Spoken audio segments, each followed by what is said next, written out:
Alam nyo sa Isaiah may binabanggit dito na ganito mga kapatid. Ang sabi, alam nyo, hindi naman ang pag-iisip ng Panginoon ay katulad ng sa tao. Ang sabi po dito sa chapter 55, ang verse po ay 8 to 9. Ang sinasabi po ay ganito.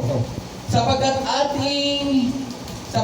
ang aking pag-iisip ay hindi ninyo mga pag-iisip o ang inyumang mga lakad ay aking mga lakad, sabi ng Panginoon, sapagkat kung paano ang langit ay lalong matatag kaysa lupa, gayon ang aking mga lakad ay lalong mataas kaysa inyong mga lakad at ang aking mga pag-iisip kaysa inyong mga pag-iisip. Okay, tanong nyo mga kapatid, napakaganda ng binanggit. Ang sabi ng Panginoon eh, kapatid na, ano ang pangalan mo?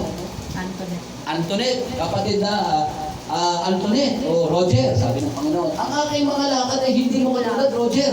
Hindi katulad mo, Antoinette. Ang sabi ng Panginoon ay ang aking mga lakad ay hindi katulad ng sa inyo sapagkat iba ang pag-iisip ng Panginoon. So binabanggit dito na talagang mas mataas ang Panginoon sa lahat ng ano paman. Brother, ano po? At mga kapatid, ang isang bagay na sabi dito ay surrender your heart to God. Paano kaya mag-surrender, mga kapatid? Sabi dito,